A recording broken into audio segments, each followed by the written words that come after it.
What's going on YouTube? The Apophis here, and welcome back to my channel. Bringing you a second Call of Duty Ghosts video today. That's right, 2 today. There's probably going to be more, so just hang in there and relax. Rocking that burst assault rifle yet again. This thing is absolutely fantastic. I love it. If you haven't tried it, give it a go. It's definitely the best weapon in the game for me up to this point. Granted, I haven't tried very many of them because this one has just been bread and butter for me. Anyway, here's a little bit of Cranked, and I've been playing Cranked all day long for the most part. I played a little bit of Domination, but mostly it's been Cranked, and it's been a blast. I like it, but I just don't understand it to the point where why the fucking maps are so big for Cranked. Why can't there be like its own little separate map set for Cranked, right? Just like MLG had their own couple, fucking maps that they played on because they accommodated the 4v4 a lot better. Well, Cranked, man, 30 seconds sometimes is not enough time to find the enemy to get another kill. That's the one problem I'm running into with Cranked, is just the map size is way too large for this style of game mode. Now, I figured out another thing that just rubs me the wrong way. Like, seriously, take sandpaper, scratch it all over your nutsack, and that's how I feel about this issue. And it's definitely a map issue, and I don't want to sit here and bitch about the maps in every single Call of Duty video that I put out, because let's face it, the maps aren't going to change. It's a mechanic in the game, it's a part of the game, so we're just going to have to learn to adapt and move on with it. But my issue is, not only are these maps big, like ground floor big, like the part that you run on big, but they're big from bottom to top. Every map has like 3 or more layers to it that you can get up on. And what this is doing is it's promoting camping more than any Call of Duty ever has before.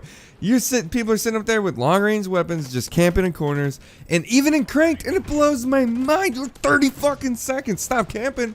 And Cranked is supposed to be the one game mode where people don't camp, but it's so not true.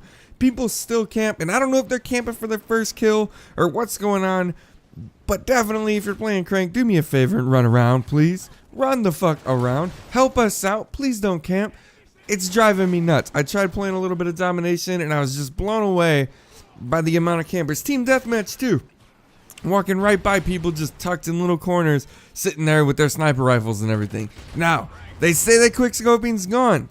I disagree. I've been quickscoped a few times today, but I'm impressed by it because dude did it on a PC, and he was probably using a mouse and keyboard, and I can only assume that it's probably a little bit harder to quickscope without an auto-aim feature. Nonetheless, there's not a huge time delay between when the snipers go to ADS and when they can fire. It's actually really short, and it's probably on par with that of the assault rifles. You're going to have to wait for somebody to do a more in-depth comparison, but from the looks of it in the kill cams, it's on par with the assault rifles, and everybody in the lobbies that I've been running into has just been talking about how good sniping is in this game. So, if you're a sniper, that's good news for you. If you're not like me, that's bad news for me. But on the flip side, there's this burst assault rifle, and that is definitely my cup of tea for this game. As you can see, this timer is ticking down. I'm getting all nervous, and bam, that's part of the whole, multi-layered play. Here's this. Man, I don't think they took into account the depth or the size of the maps when it comes to depth from bottom to top, right? I know they were probably like, oh, these are big maps, surface, the part that you run on the floor, the ground floor, these are big maps on the ground floor, let's add a couple layers. And they probably just didn't understand like how big the map gets when it goes from a 2D surface to play on to a 3D surface. It's absolutely a three-dimensional threat. If you're walking around and you're on, I'd say, the ground floor, you're at a severe disadvantage because there's easily 5 or 6 vantage points looking over where you're at, and it's just a matter of where the fuck the enemy wants to camp. And it's a common thing. Everybody's doing it, but Cranked is what's up. I also like this gambler perk. I threw that on because it's only a point, and sometimes you get really good shit. Sometimes you don't get very helpful shit. But it's only 1 point, so I figure why not roll with it. I think it's probably one of the better perks if you need to chance it, and I like to gamble. I'm in Vegas, baby, and gambling is what we do. So this game is winding down. We barely win this, but we win it nonetheless, and I can get on board with the win because winning's what I like to do. And there you have it, 20-9. Hey, I did all right. I put up the second best score, so I'll take it. Anyway, hopefully you enjoyed this Crank video. If you did, let me know in the comments below. Also, let me know what you want to see Call of Duty Ghosts wise, and we'll see you around here next time.